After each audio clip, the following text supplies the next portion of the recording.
And this is what I want with EI Connected. I'd like for leaders to understand this perspective that the people that work with you, like for you, should be people that work with you and feel like they are part of something that is bigger than just them going to work to have their paycheck at the end of the week. You cannot manage anyone outside of you if you don't even know how to manage your own self, and so your own system. And it's another reason why I chose to really bring it to emotional intelligence, and what's written in the background is building an emotionally intelligent culture so that people know that this is about bringing back human connection and authenticity.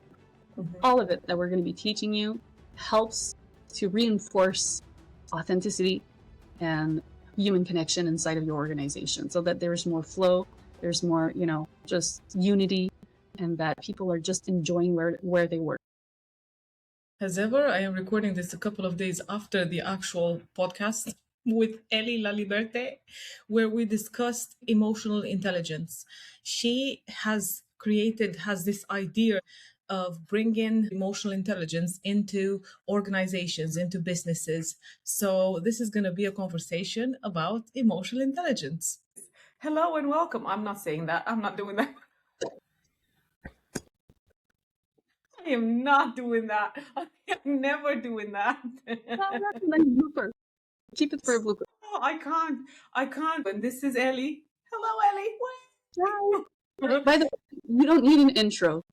This podcast that I watch, what is it? It's like the second most popular podcast in the world with Steven something.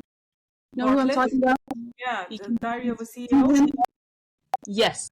He never has really much of an intro. It starts right away, and he dives into it. So we're starting right away, and right away start is, I feel like I can hear an echo, but never mind. We're gonna ignore the echo, and just go to. This is the third time. We were just literally just saying that this is the third time you are my guest, and I think you were the first person that I actually interviewed on my podcast ever, and I'm just thinking of the progression of what happened. Like the first one, we were just talking about random whatever. Second one was to do with a book that you had written and released, and we spoke about that. And now here we are today. We're going to talk about EI, not AI, people. EI, which stands for emotional intelligence. So I'm going to hand it over to you because I want to find out, first of all, how the heck did you come up with this concept? Or did you meet somebody that had an idea? How did this come about in your life? Like what happened? What did you do? Where did you go? What path did you walk? All that. Oh my God. Okay, well, this idea came to me about maybe 2 weeks after I left an environment that I was in, a work environment that I was in. I shouldn't have been in the energy of receiving such an awesome idea, but I guess that's how life works, right? Just gives you the idea, and whether you're ready for it or not, you go with it, or you just say, no, this is not going to work. Although that idea, when it came to me, it really felt like super strong. So when I had the idea, it came from a place absolutely of inspiration, and I didn't want it to come from a place of anger, but it could have come from a place of anger for sure. I spent a year, for one, trying to figure out what I wanted to do with my life, because I had, I'd done my book, as you know, and I released my book into the world, and I really was in love with my book, and not egotistically in that sense, but I really wanted my book to go and do great things. I think it did great things anyways, and I don't want to measure that, but I think I had a lot more aspirations for the book. And I stayed kind of in the publishing industry for about a year with the same people that helped me with my book. But we, unfortunately, were not very aligned. When it came to the way that I work, the way that they work, they're also expanding. So It wasn't super easy, although that like they're a great company, and I'm not saying anything negative about the company and what they're doing. It's great, but for me as a leader, I felt like it wasn't enough for me in the sense where I had my way of working and being organized in my own way and just wanted to go forward in my own speed, and we were just not we were just not in alignment. I also met some people during that year that were just talking to me about experiences in their workplace and how there was a lot that was missing, a lot of things that were lacking when it came to communication, clear communication, when it came to the feeling like they're overworked, like the roles are not really well distinguished. And I had more evidence that there was something lacking in the inside of organizations, and so it's not necessarily that things were not going well with the organization in the sense where the business was not thriving or was not going anywhere, but there was kind of like evidence that inside with the people it wasn't flowing. And when I had my idea, I was also making the distinction with AI because I was seeing a lot of things with AI was, it's still going way too fast. But at that time, I was like, and that was only like in November, last November, I was seeing that AI was like taking a lot of attention. And even like, when I was working with the publishing company, even with them, I was seeing that there was like new AI things that were coming inside and like structures that we were going to use and everything, and it was fine that we were using it, but I really didn't want it to replace a human, and I was really like not comfortable with that. And so it wasn't the case when I was there, and I don't know what's happening right now, but it was just another trigger that got my attention. And then I started to see things about AI that are eventually going to take probably jobs away and all of that. So I had so much, not resistance, but clarity again about what is happening in the world with AI and why are people so, again, I'm sorry, but addicted to new things, new technology, and seeing that as the solution to everything again, right? And when I did my kind of like, I had that inspiration of like doing EI. For me, the word EI or the two letters EI meant more than the two letters AI. And I kind of wanted, that was my first instinct. I wanted to make those two letters more important than AI. And I know that sounds delusional. It sounds crazy. Probably people are going to think like you are out of your mind, like nothing is going to be bigger than AI. And it's okay, because I'm not really doing it for anybody else's opinion. I'm wanting it for my own life, for me to stick to my emotional intelligence and not lose myself through artificial intelligence and superficial whatever we're seeing on the everywhere on social media. Yeah, on the web. So that was the initial kind of like idea. And then it was very much oriented more for businesses and trying to help leaders become just more self-aware, more connected to who they are so that they can lead their teams better and understand their needs and understand like the way that they view the world, the perspective, and how they are being affected by their emotions like every single day. And I think that there's not enough attention on that. And it's not the fault of anybody. I think it's just a lack of knowledge, and people are just not, they've not been taught this way. And so now, that's kind of like the idea with EI connected. And connected is because obviously I think that we have to get back to just being more connected with each other and the organizations, obviously in the world, but like we can do this in our small organizations.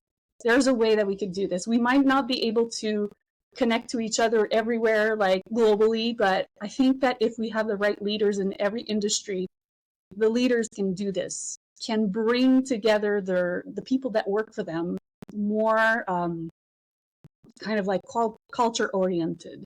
And so that people feel like they matter, feel like they have a sense of belonging, and feel like they have a sense of, of accomplishment, and they can contribute to the place that they're working, and not just being kind of like this worker and this number. And I'm sorry, but it's still very much the case that people are feeling like this, but they can actually wake up in the morning and feel like, you know what, I know that I'm making a difference today in where I work. And I work there like, like how many days do you work? 5 days a week, and how many hours? I'm assuming 8 hours or something like that. This is where we spend the most of our time, right? Normal, workers. Me, I guess I'm always at home, but it's because I'm building something. But most people is where they spend the most of our time is at work. So you want to be able to feel like, you know what, like this is almost my second home. And this is what I want with EI Connected. I'd like for leaders to understand this perspective that the people that work with you, like for you, should be people that work with you and feel like they are part of something that is bigger than just them going to work to have their paycheck at the end of the week. And so in that case, they are way more motivated to work. They are way more fun to work with. They don't feel like there's that separation and a sense of division with the positions that everybody has. And so there's a lot that can come with that. And there's a lot that we teach with all of this, but mainly this is pretty much the mission with the program. So it is a program. Mm-hmm. Yeah, first thing that crossed my mind, because you mentioned something about you want an EI to be as big as AI, or in those realms, and then you said something about it being a crazy idea and whatever. But all the best things in the world have started with a crazy idea. So, Yeah.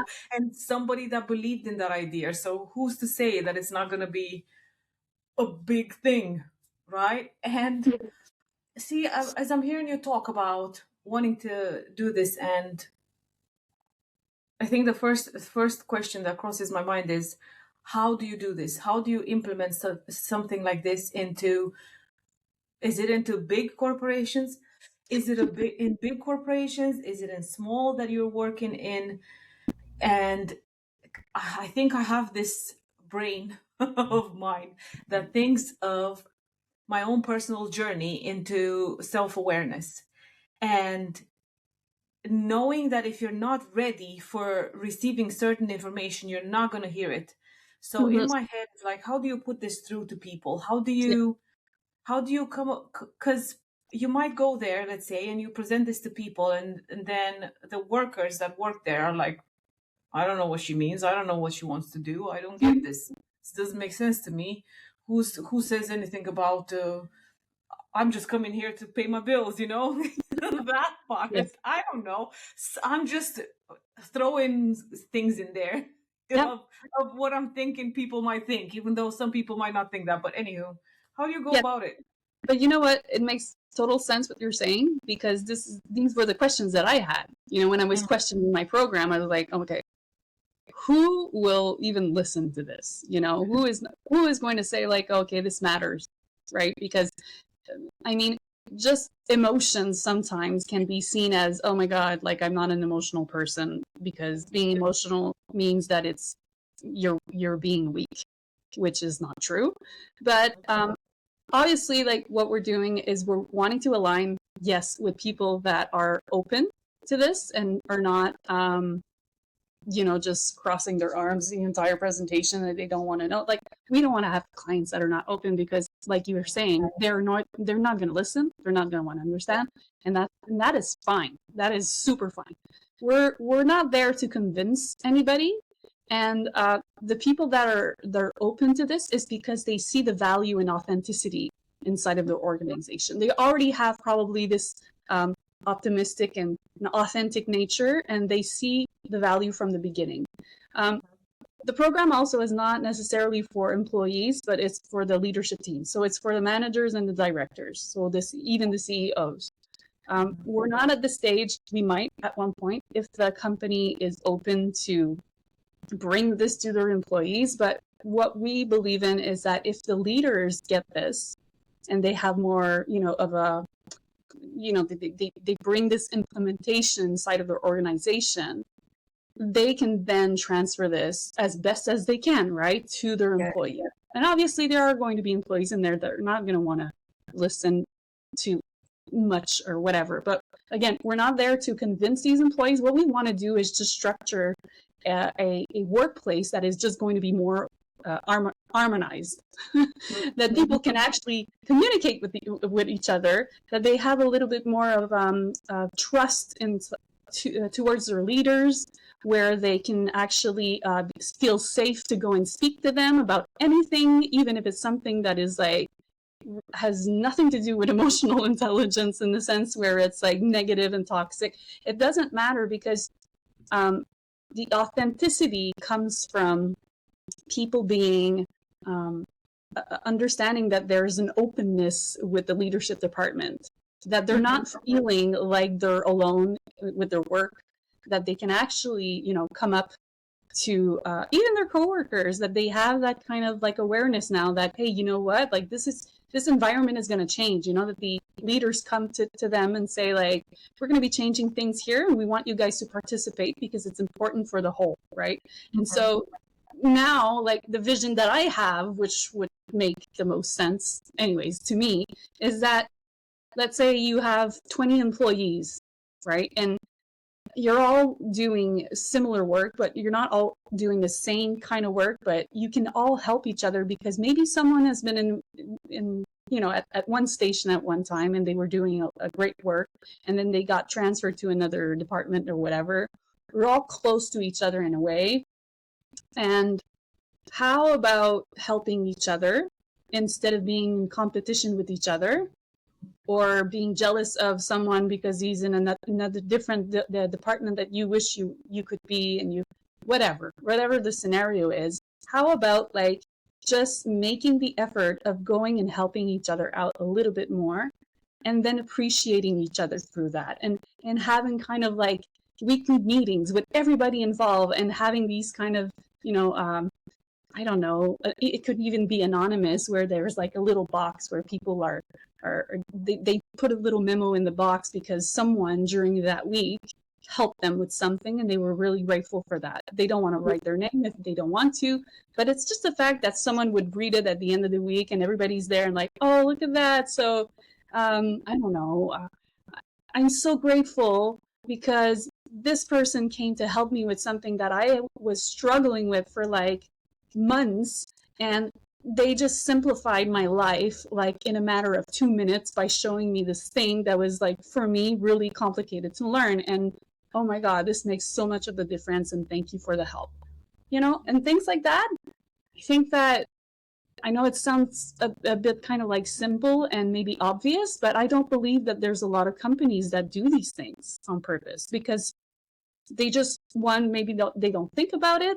They have the attitude of like everybody is, they keep everything kind of, we keep everything for ourselves, and we don't want to be bothering anybody with their work or whatever. So that kind of mindset probably is still very strong inside of organizations, so that people don't feel like they're, I don't know, that they're annoying to others, or it needs to change. I do believe that it needs to change, because at one point that's all we're going to have. It's human connection. And if we don't have that, then what is our life about? Seriously.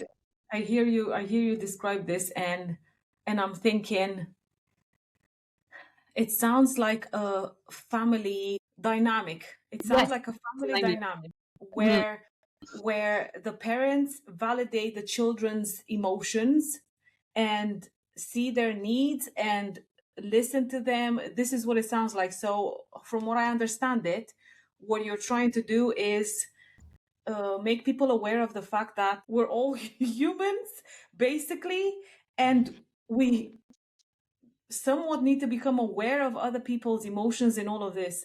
And I think, now that I mentioned emotion, I didn't even ask you, for anybody that's watching that doesn't have a clue what the hell emotional intelligence is. Can you please explain, what does emotional intelligence mean? Yes. Okay. So To me, emotional intelligence is really just human intelligence. That's how I see it. It's our most natural human intelligence, right? Because emotions are, they're doing what they're going to be doing, and they don't really care what you think. In the sense where I feel like the emotions have their nature, and they have to move inside of you. And I see very much like emotion as energy, and a lot of the times energy is going to be blocked, and that's what creates denser emotions. It's going to create higher emotions, and there's just a really big system around emotions where people are not aware that it's like running their life basically pretty much every day. And the fact that they're not aware of the emotions that are moving inside of them, it makes them, it's not that it doesn't make them intelligent, but it makes them continue to live a life on autopilot. And it's just like, it becomes very unhealthy because you can't even manage your own system inside of you. And then you're wondering why you can't have great communication with other people, or, have the ability to make decisions that are really like clear decisions, because there's all of these energies inside of you that is just like, kind of like disrupting your mind, making a lot of the disturbance inside of your mind, right? So emotional intelligence is the fact that you can start observing what is going on inside of you. So this energy that is moving inside of you and creating all of these blockages and all of these reactions and impulsions, from a place of detachment, where you don't let it run who you are. So you understand that these emotions are not you, but they are part of you, and they need to be expressed and not continue to be kind of like pushed down and stored inside of you for like years and years and years and years, which is a big thing because it creates patterns. And anyways, it's a really complex kind of like system, I would say. But the thing is that when you get interested to that part of you, which is a really big part, right? You start to make sense of the way that you see things outside of you, and you start to understand that it's not everything that is outside of you that is making you feel the way that you feel, but it's kind of like the things that have not been resolved inside of you that keeps on coming up when there's something that happens. And anyways, it's just a really big process. But that's what we kind of want to teach to the leaders, because my motto is, you can't manage anybody else if you don't even know how to manage yourself. Mm-hmm. And I will repeat this because I think I've tripped in my words, but you cannot manage anyone outside of you if you don't even know how to manage your own self, and so your own system.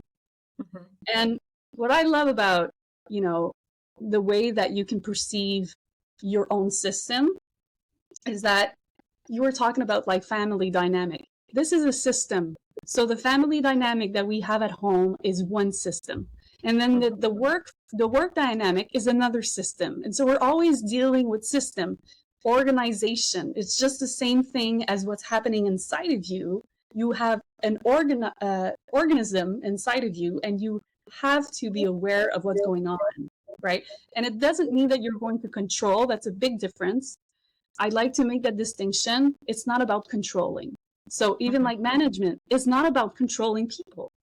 It's about guiding people, and about like bringing flow inside of the organization, and not just the one who just tells you what to do and then you have to do it without question, right? And it's the same thing with your own system, your own emotion. It's not about like, oh my God, I have this fear coming up. I'm just going to take this fear and shove it back down inside of me because I don't want to deal with it right now.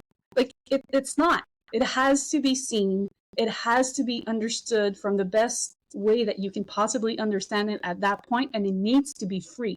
So it's the same kind of like dynamics that are going always outside of us, but we have so much resistance.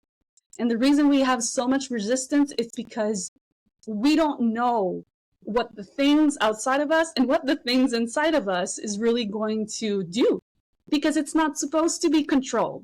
It's supposed to be left alone and do what it needs to do, and then just breathe through it, you know? And so, yeah, if that answered your question, I hope so. But that's pretty much what emotional intelligence to me is. And it really comes to the basics. Like when we start, training people or the leaders, we start with emotion and like, what is an emotion? And then they can be really, they can try to tell me what an emotion is, but I will want to not necessarily tell them what it is, but I will want to explore it with them. So it's not like a training where I'm telling you what you should do with your emotions and why, your organization is not tight as a tight culture. Like that's not the point. What we want to do is just bring the awareness of, okay, there's clearly a lack of our harmony here inside of your organization, a lack of communication, and there's a stigma that's going on. Let's explore why that is happening. How are you feeling about what's happening? Are you even aware that this is happening? If you're not aware as a leader that there's this, these dynamics happening inside of your organization, it's not necessarily that you don't care. It's that you're just not aware that, you don't know how to deal necessarily with it because people don't talk. That's the thing too. The employees, they don't talk because they're afraid of going up to their leaders and telling them like what's really going on. And because if they do that, they might lose their job. And that's again, like, why do you want your people to feel unsafe? Mm-hmm. Right? And especially with AI right now. And I'm sorry, I'm very passionate about this, but especially with AI right now, because AI is threatening people's jobs and it's not going to stop. And even though you're at somewhere, you work somewhere, and like you're telling yourself, well, I don't think that they're ever going to replace us. And maybe the leaders know for sure they're never going to replace their employees. There is still this insecurity. There's this lack of communication while this big thing AI is going on right now. And it's like putting this fear in people's head on social media and telling everybody that this might very much happen and a lot of people are going to lose their job. Like, can you please take the time to reassure your people and telling them like, hey guys, you know what? I know that what's going on right now with AI is big, and we're also integrating systems inside of our business because we want to expand or we want to scale. And, there are useful things as a tool for AI, but I want to reassure you guys, we will not replace you with robots. I want you guys to know that you are safe. You don't have to have that insecurity. Like, this is basic 101 communication. And I think that it's not even, just that thing is not being communicated right now. And if it is, for some, yeah, thanks for doing that, because seriously, people need to be reassured more than ever right now. They just need to. It's a step above of caring for your people. Oh my God, it feels to me like there's so much in here, because on the subject of reassuring, let's say, yeah, it's very nice to hear somebody else come and reassure you from that perspective. If you can't feel that on the inside, fear is still going to be there. So I think there's so much, and even not necessarily to do with AI. I feel like what you're describing in there, it really has a lot to do with person to person basis, in case, because everybody's different, everybody experiences reality different, everybody, like I said, if you can come and reassure me now about all the things, and coming from a small business organization, I can see, like, when you're describing communication, I feel like on my one-to-ones, this is the one that I talk about all the time. Communication. It seems to be, and it doesn't even have to do with AI in particular, but it is a big deal in everywhere you go in the world. Yeah. Communication is like the biggest thing, and a lot of people don't know how to do it. And I have noticed through my own interactions many times, and I'm not perfect. I am not perfect by any means, but I would go into what seems to be like a confrontation, right? Dynamic. And I go open-minded and open in general, listen to the other person, and then the other person doesn't have the capacity to listen to to what I have to say. Yeah. So then it takes a lot of discernment, I guess, from everybody. That's why I said one to one. Every person is different. Yes. Yeah. So okay, what is the process that you guys follow how do you choose your clients, I guess? Because I feel like this is such a big deal, because even what you're describing, like how many people can actually understand Hmm. the the implications that this brings, because there's so much. And if me as a leader, not in this case in particular, but if I was a leader somewhere and I had no clue whatsoever about my own emotions and how to deal with those, how would I Yeah. be able to implement that? Because otherwise it just turns into tyranny somewhat of what I see and what I want to do and what I want to achieve. Anywho, how do you guys go about finding your clients? Yeah. Well, the clients, like I said, we're not necessarily going to know which clients are going to be open to this. Yeah. But if we do have someone who is open, we'll be very happy, because that means that that person is open to even evaluate their organization, because that's what we start with. We start with a basic evaluation of, like, it's a questionnaire, and people inside of the organization. So the only time that the employees, the first stage, the only time the employees are involved is when we evaluate the manager and the directors. And to evaluate the manager and the directors, we have to do a questionnaire that involves very basic but important questions regarding emotional support in the organization and culture oriented. And yeah, kind of like a couple of questions like that. It's anonymous, so that people don't feel like they can't speak, because again, right, it's the stigma inside of an organization. They don't want to say much because they're afraid they're going to lose their job. So we want to take that away, so it's anonymous. The leaders are not in the room. It's just me or the people that I work with.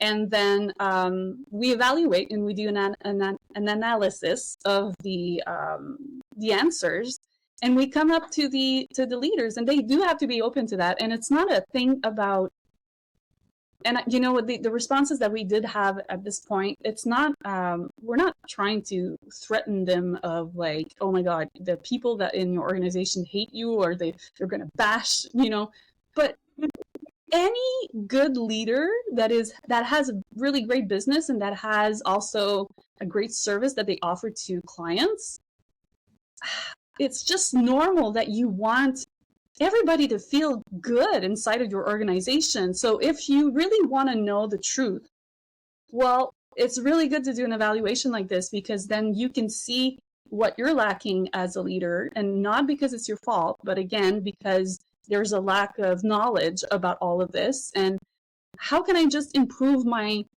business even more and make it more authentic? So this is what we do with the employees.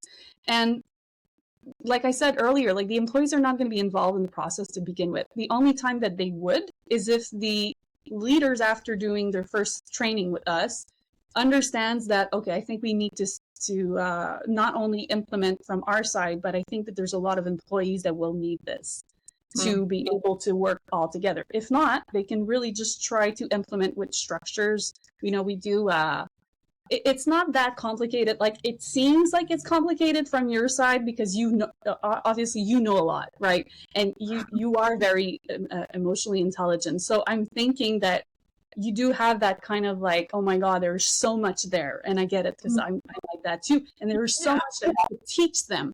But basically, we're doing the basics. We're not going too deep.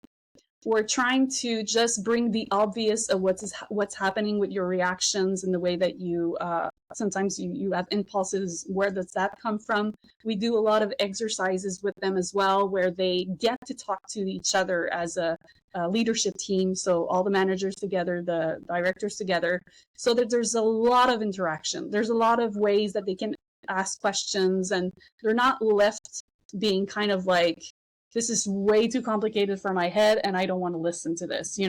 We're not doing that with them. We're very much we're doing what we would want them to do with their own employees. To be honest, we're bringing a very much inclusive interaction, where they they can understand their own selves, and it's just not me telling them like this is what's happening and this is the reason why you're reacting this way. We want them to have a lot of introspection so that they can start questioning like, oh my God, and having these realization of like, wow, I didn't know that I had that kind of behavior, and now it's obvious because this happened to me. And it's a lot with like, sometimes I'm going to bring them kind of like a story of, let's say, a manager that did something in the way that they reacted and the employee felt this way and whatever, and they can see themselves inside of these stories. So again, stories are very powerful. So I do have that in my program. And so they can see themselves and be like, wow, I didn't know that I was causing my people to feel that way because of my reactions and the way that I deal with my own stuff when I'm kind of like anxious about something or whatever, right? And so we're not wanting them to, I mean, we're going to be training them for about 5 weeks, right? And I don't believe that in 5 weeks they can get everything at all. Like, it's not going to happen. This is like, it's an inner work that needs to be done every single day. And after that, they have to be the ones who decide if they want to continue to implement this and find the ways that they can continue to implement this. But just having the basics of it will bring a different vibration, obviously, to the team, the managers department, the leaders department, so that they can just bring a little bit more importance to it and more sensitivity. That's all we want. We want just them to be more available emotionally and more available for, learning to listen better. We don't want them to become therapists to their employees. That's not the point. We just want them to build a self-compassion to start with, because yes, like, we need a lot of self-compassion to be able to after see like, oh my God, like, I now have compassion for everybody that works for me, because if I'm feeling like this, when this happens, I can just imagine how the people that work for me, and again, I do for me because I believe that this needs to stop as well. It's a delusion that people work for you. No, people work with you. And if you didn't have them, your company would be nothing. So again, separation, division, all of these titles need to leave. And we want to kind of like help them see that, but it's up to them to kind of choose that direction. But there's really, again, it's causing a lot of this division, the power kind of thing that you have with titles. It brings a lot of division and separation. So if you can even feel like, wow, I'm giving a lot of importance to my title as a manager, maybe I shouldn't, because that importance, that energy that I'm bringing to this title is making people that are in my team feel like they're less than me, and that's not my intention, right? So there's a lot of things that people do in everyday life, obviously, not just in the business world, that make other people feel like they're kind of like not above them, but beneath them. Beneath them. And I don't think that that's very much a conscious intention. I think that people just don't know that they offer this energy. And when they kind of start to self-reflect, well, they make changes, hopefully, right? So yeah, that's what kind of we're trying to bring simplicity in all of this too. But yes, it could, from the perspective of someone that's used to doing this, I can see how it can feel like, oh my God, who's going to understand this? But I've been taught, and it's true, and it works. I've been taught by one of my good friends who says, when you're teaching something, just think of 6th grade level, so that everybody can understand, right? And so that's kind of like how I did my program. So that makes a lot of sense. Mm-hmm. And it's another reason why I chose to really bring it to emotional intelligence, and what's written in the background is building an emotionally intelligent culture, so that people know that this is about bringing back human connection and authenticity. All of it that we're going to be teaching you helps to reinforce authenticity and human connection inside of your organization, so that there's more flow, there's more, just unity, and that people are just enjoying where they work. At the end of the day, this is why we do this.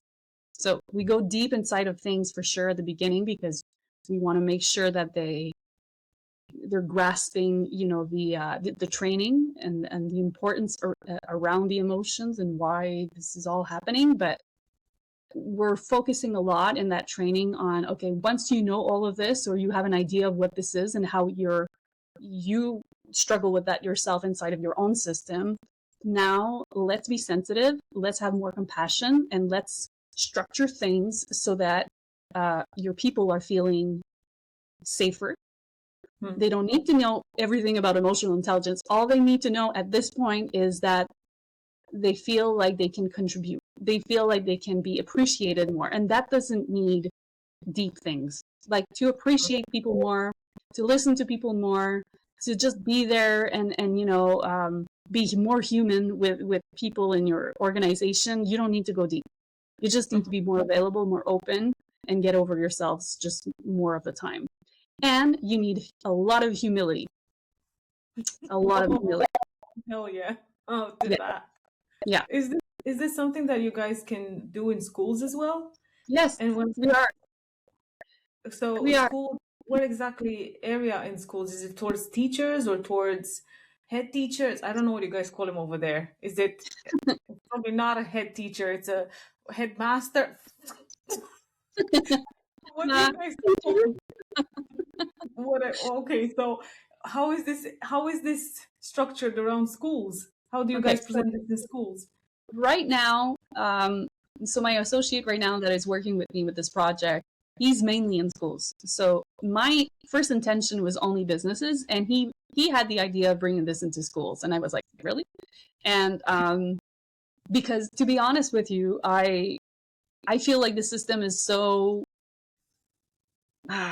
old in school system that I would have never thought that schools would have been open for this, because they're just so used to like following the curriculum and the way that it's always been. And I don't know, there's just like, I would not have believed that there would have been that openness, and especially around my area. And I know it sucks to say that, but we're kind of like a little bit more closed-minded in my area. So I am stunned that there are people that were interested, but it's not for teachers at the moment. It's for teenagers. It's for 16 and 17-year-olds that are wanting to go into kind of like business-oriented roles or leadership roles inside of organization, or they want to be entrepreneurs. So we kind of like are part of like entrepreneur programs for high school for these kids, for 16 and 17 years old, that are already implemented in these programs, which is what my associate is doing right now. He's been doing for a couple of years, where he's kind of like doing these trainings for kids who are interested in going into leadership. So he was already in that. So for him, it made sense that, okay, we're going to just implement EI in that, because they need to know how to deal with their teams on the emotional side as well when they're going to start. And it's perfect because they don't have, that experience yet. So which means that they're going to be very open to learn, because they haven't gone through, kind of like, when you've been in business a long time and you've been doing the things that you've been doing, and you kind of have a hard time changing your ways. They're all brand new to this, so they're not going to have any ways set in yet. So it's fun. It's fun to be able to kind of like present this to them. And again, like I felt like they did a good job at interacting with me and asking questions when I did go into a class last month. I'm going again in another classroom, I guess, this Friday, and in my area. So the first time was not in my area. I was a little further away. But now in my area, there's a school that's open. So I'm like, oh my God, this is so cool, right? So I'm excited. I'm excited about that for sure, yeah. What does it feel scary at all, especially this is like on a personal level, going into a high school where there's a certain kind of vibe, like kids that age, can probably say all the things they want to say without caring too much about what comes out of their mouths. So Yeah. do you have any like anxiety or any fears going in, or you're just fully confident of what you're Yeah. gonna share? It's all grand. No, I don't really care what they think in the sense where I'm not doing that to convince anybody that's there. Again, Yeah. I'm doing this for um, their own sake as teenagers to learn something new or just be open again because it is going to benefit them in the long run. So if they do have an attitude with me, they can have an attitude with me. They're the ones who are going to lose, that kind of opportunity to be very open and be like, oh, okay, maybe I can take my ego out of the way for about an hour and just listen to what the hell's going on inside of me, right? So, no, I'm not too scared. The thing that I think that I was a little bit more, not necessarily nervous, but weird about, I would say, is if no one is really participating, I would feel awkward just talking about all of these things in the middle of nowhere. Like, and I feel like, it's with anything. If I'm having a conversation with you and you're not really sharing anything and you're just listening and you're like not really giving me any signs that you're interested, that's going to be really boring. And I'm not going to want to continue to talk to you about the things that, make a lot of sense to me. So that was kind of my fear when I went into the school the first time. But then I saw that there are some that are more kind of like quiet and they don't really, but then when they were interacting with each other, because we do still do some, group exercises with them, they were like just into it and really, really like speaking a lot about a lot of scenarios that they've experienced, with their own lives. And so they were very much participating and it was fun. And, it was good. There's not one student the same, so I don't know how my area, because again, and I'm sorry to say this, but in my area people are a little bit more close-minded, so I don't know how they're going to react because of where they come from and whatnot. But yeah, it doesn't really, no. You might be I surprised, You might Yeah, be surprised just because I imagine you didn't think that they would be open to this, and yet they are open. So yeah, you might be pleasantly surprised to go in and do this presentation to them. yeah. But Mhm. the thing that I feel that might be more interesting to them is because they're already in a position, or not a position, but kind of like in energy of leadership roles. So they're taking that seriously. Mhm. So if I were to go into a class where it's just about emotional intelligence and it's not related to like it's not in the kind of like in category of business, it might be different. Mm. But now that I'm kind of like bringing this as, hey, so if you want to go as a leader, you want to become a leader and you want to be a good one, well, you have to be sensitive to what's happening inside of everybody's kind of like own system too. Like you have to be aware that they have reactions and they have impulsions and they need to feel safe. They need all of that. And I think that in that sense, the way that they can see that, they're probably going to be more interested in that than me just coming and saying like, okay, we're going to learn about emotions today and what they do, and you know what I mean. So yeah, it's a kind of I'm positioned well, if I can say that. Mhm. Yeah, hearing you say about being aware of other people's and all that, it's such a slippery slope. So I don't know how you do this, basically.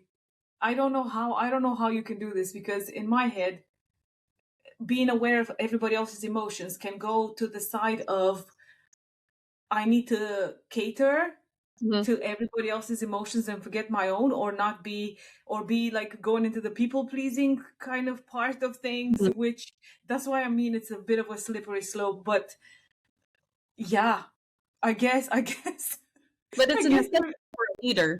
It's a yeah, necessity for yeah, a leader to care, yeah, to truly care about their people. And yeah, again, it's not about. I don't think it's so much about.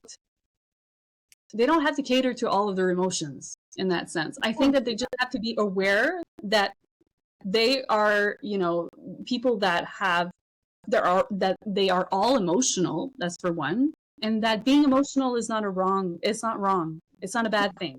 It's a normal human thing. But the thing is that because they've learned at this point that what the hell's going on inside of their own system and their own emotions, now they can just bring a bigger sense of compassion inside of their organization.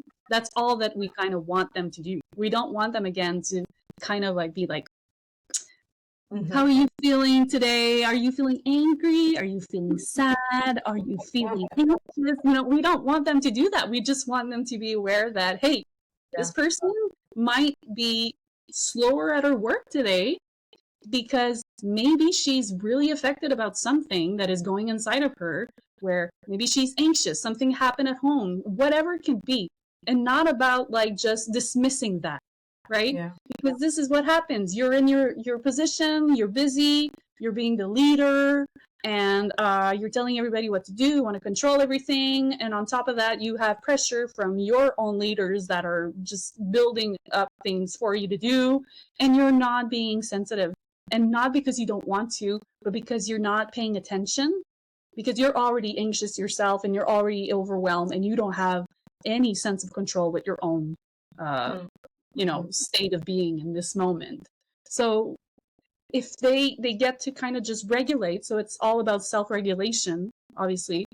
They have techniques to self-regulate when they're going through something. They're going to be so much more aware of like, oh my God, okay, this person right now is not doing a great job, or she's being, I don't know, not very pleasant with other coworkers right now. Instead of blaming and being like, you know what, if you keep this up, I'm just going to fire you kind of conversation. Now they can actually be like, okay, let's talk. What's going on? And really mean it. Not just be like, all right, just tell me what's up. You know, like this attitude has to go. And maybe it's not everybody that has that, obviously, and I hope it's not the case. But I can just see when you're tired, you're not self-regulating. When you have a lot of work yourself to do and you have a team to manage, you are stressed out. You don't have the patience, unfortunately, and you don't have that awareness. You don't want to be dealing with like other people's problems because you already have so much of yours, and then people get neglected, unfortunately. And people don't have that safety to go see them because they don't want to bother them. They don't want to cause conflict. They know that they're already overwhelmed, but this should not be, then that person should not be in a leadership role. If they can't handle their own things, then why are you a leader? You should just be, again, someone who needs a leader to tell you what to do and calm yourself and whatever. I don't know. But it's very much the case. And again, I'm not blaming. This is why we're going in. We don't want to blame them. We want to bring them tools for them to self-regulate, for them to start being a little bit more sensitive about what they're going through so that they can be more sensitive and be more human with everybody else as well. Yeah, again, the leader part, because you said something about if you can't deal with your own emotion or be able to manage yourself, then you shouldn't be a leader. I believe somehow deep down inside, we're all leaders to our own emotions, our own selves. And who's to say that if somebody has all this anxiety or pressure, stress in their lives, nobody's going to stop them. If they want to be a leader, they're going to be one. They're going to find a way to do it. So I don't think there is a you should do this or you shouldn't do this kind of thing. But it takes a lot of awareness and a lot of work on self, for sure. Oh yeah, for sure. This is where we are, you know. The fact that we're talking about emotional intelligence right now, it's very interesting because this is what I've noticed. The place where I work currently is showing me so many things in so many areas. It's like there's only 5 of us, but there's so much interaction in there and there's so many dynamics. And it's very interesting to hear you talk about all these things because I'm like, I see that there and I see that there and I recognize that there. And I know where I'm being a whatever person and pointing fingers, let's say, because that sometimes I can't self-regulate. Sometimes I am completely human and in my wounding and whatever's being pressed because I've left some buttons out and somebody just found one and pressed on it. and then I am completely human and throwing my toys out of the pram, and just blurting whatever crap comes out of my mouth, without having any of that, any of the filters of how do I self-regulate in this moment, you know? Mhm, mhm. Yeah, and you're yeah, you are an employee in that organization, right? Okay. Oh, yeah. Well, imagine leaders, your boss or managers that would just sit down with everybody once a week and be like, "Hey, you know what? I'm experiencing this week, and it's very uncomfortable, and I'm feeling very triggered, and I'm doing the best that I can to self-regulate. I have these tools that I'm using, and I just wanted to share this with all of you guys so that you can see that I am also very human and I'm not necessarily, above anybody here.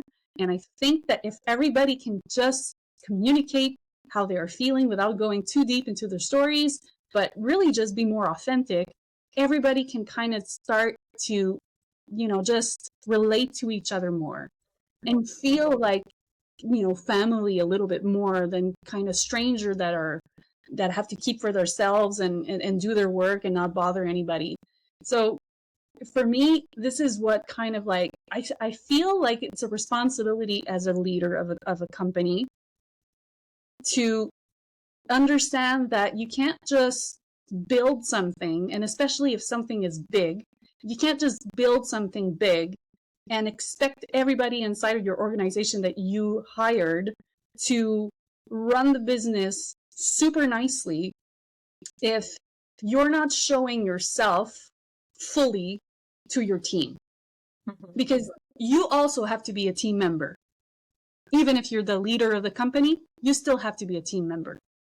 Because if you're not a team member and you just think that people can, deal with whatever you throw at them and you don't have to, get involved so much, then there's a lack of trust. There's a lack of humility. There's a lack of, even direction there because people are afraid of speaking up and asking for more direction. They want to be trained better in the sense where everybody is different. Like, for instance, me, when I had my jobs, I swear to you, I didn't keep jobs very long. And I understand now why I didn't keep them long because I had a speed in which I learned and people were too fucking busy, and I'm sorry to swear, but people were too busy.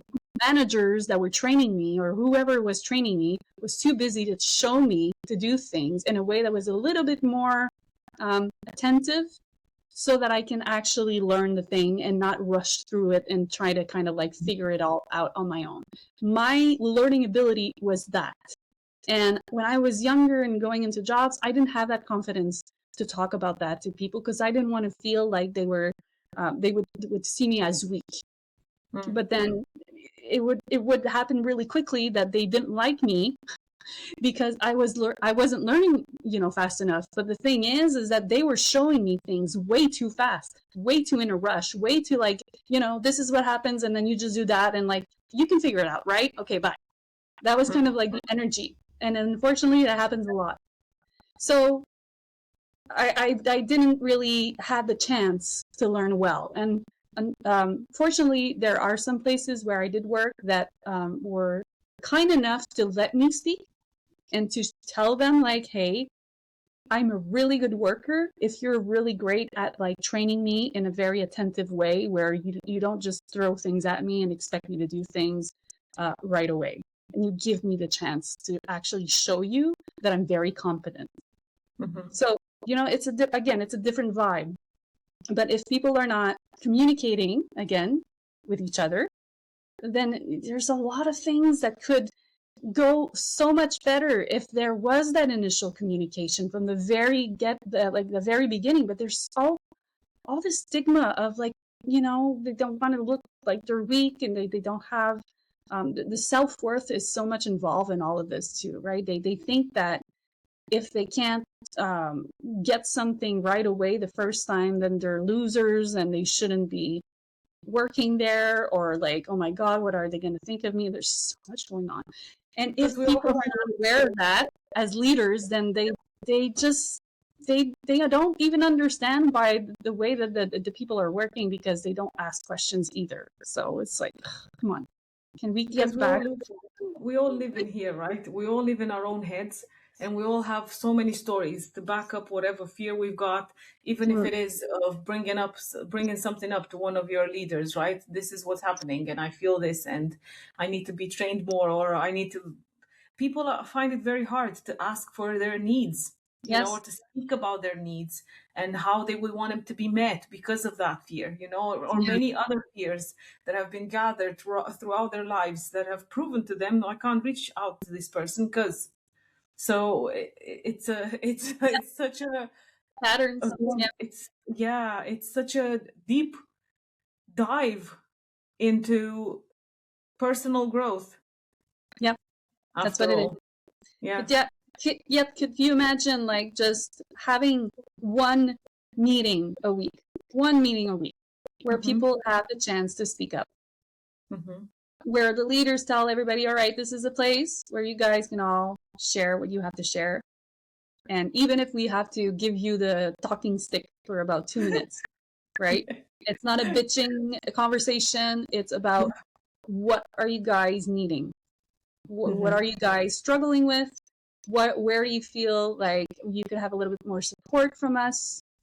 And let's just be honest with each other, and let's just work as a whole to make Mm-hmm. this team work as best as we can possibly can. Mm-hmm. That's it. So we're doing our best, to bring that to businesses, and for them to see that it's not easy, in the sense where we do expect that there's going to be a lot of like initial kind of resistance, because they might not get it. Um, but we're just starting, and we what I believe right now that is happening in the world is that it's already very obvious that there's a lot of disconnection. And I'm sorry to bring that up again, but AI is really it's helping in many ways, but it's really not helping in a lot of ways. But the thing that's cool with AI, in a sense, is that because it is so big, I think that people are realizing at one point, like, oh my God, like, this is taking a lot of our natural abilities. This is taking a lot of um, our human intelligence, right? And are we willing to let that run us when we want to continue to connect with other human beings and have conversations and be real with each other? This is what a human is, and it's the beauty of being a human. And all the flaws that we do have, even if we're flawed, it doesn't mean that we're not meant to, we're not worth saving in that sense, right? It's like we're not, no, we're not perfect, and we're never going to be perfect, but perfect is boring, and that's what makes us human. And it's fun to see, like, for me, emotional intelligence is all about, man, I have fun with this because I can see my patterns. I can see why I react the way that I react, and I don't get too hard on myself. Sometimes I do, but when I do, then I see why I do that. And so it becomes kind of like a game with my humanity. and I'd like for people to be a little bit more sensitive to that, and give themselves a break, and understand a little bit more about, like, man, your emotions, they're always going to be there. They're never going to leave. So you have to just be happy you have them, because you don't want to become a robot and not feel anything anymore. You want to be able to experience the pain and the guilt, and the sadness, even if it hurts, because that's what makes you you.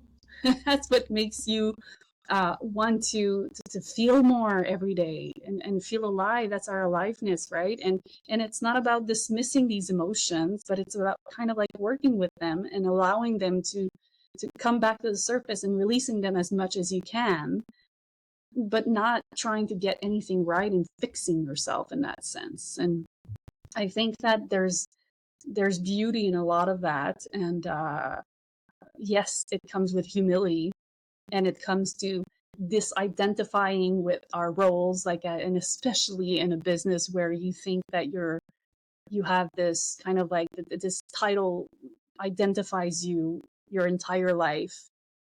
But really, no, like, you have to detach from that as well. If you want to be able to connect more with your team, you have to learn how to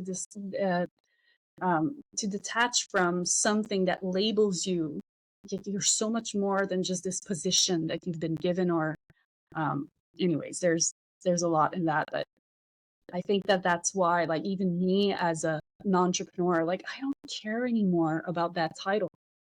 I don't identify with being an entrepreneur. I just want to serve.